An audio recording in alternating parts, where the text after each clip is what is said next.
మీకు నేను ఒక సంఘటన చెప్తాను. నేను ఒకసారి అరుణాచలం వెళ్ళినప్పుడు బాగా తెల్లవారుజామున కొండల మీదకెడితే బాగా తపస్సులో కొన్ని సంవత్సరాల నుంచి ఉన్నటువంటి వాళ్ళ గుహల దగ్గర పాలు పిట్టొచ్చేవాళ్ళు కనపడతారు అని చెప్పారు.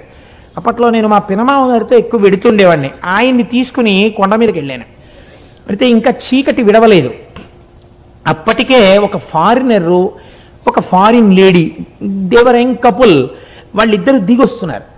దిగొస్తుంటే మా పినమామ గారికి గబగబా వెళ్ళి, కొంచెం దూకుడు మనస్తత్వం ఉన్నవారు, సంతోషం ఎక్కువ ఉన్నవారు, వాళ్ళ దగ్గరికి వెళ్ళి వాళ్ళని సంతోషంగా మీరు ఎక్కడికి వెళ్ళి వస్తున్నారు అని అడిగారు. అడిగితే ఆవిడంది, ఇక్కడ నేను బాగా దూరంగా కనపడేటటువంటి ఆ గుహలో ఒక యోగి తపస్సు చేస్తున్నాడు, కేవలముగా అస్థిపంజరం ఎలా ఉంటుందో అంత శుష్కించిపోయాడు, కన్నంలోంచి మాత్రమే చూడమని పాలాయన చెప్పాడు నాకు.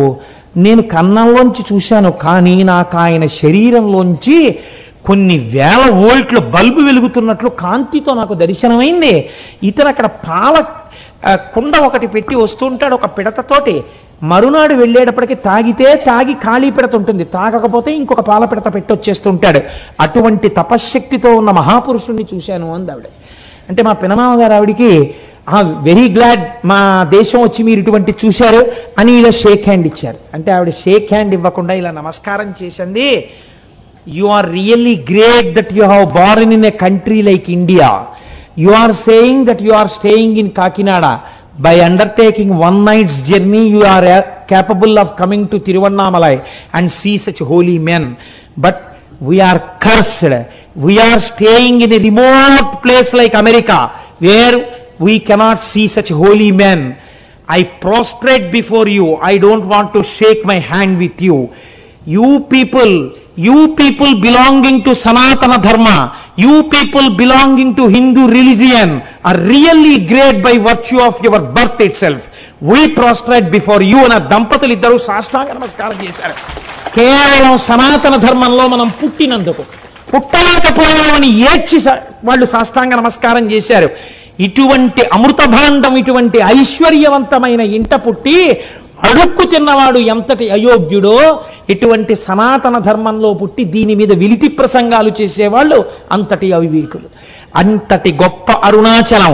ఒక్కసారి ఆ నామాన్ని స్మరిస్తే చాలు, ఒకసారి గిరి ప్రదక్షిణం చేస్తే చాలు, ఒక్కసారి ఆ రమణుల ఆశ్రమంలోకి వెడితే చాలు, అరుణాచలేశ్వర దర్శనం చేస్తే చాలు. నిజానికి ఈ అరుణాచలం గురించి నాకు ఒక 10 రోజులు ప్రసంగం చెయ్యాలనుంది.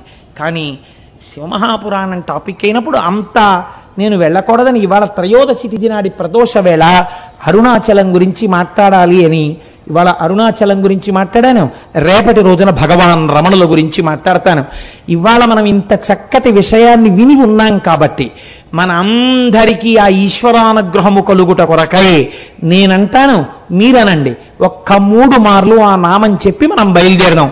అరుణాచల శివ, అరుణాచల శివ, అరుణాచల శివ, అరుణ శివ.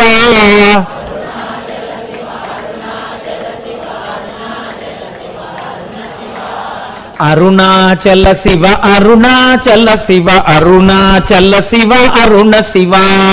అరుణాచల శివ, అరుణాచల శివ, అరుణాచల శివ, అరుణ శివ.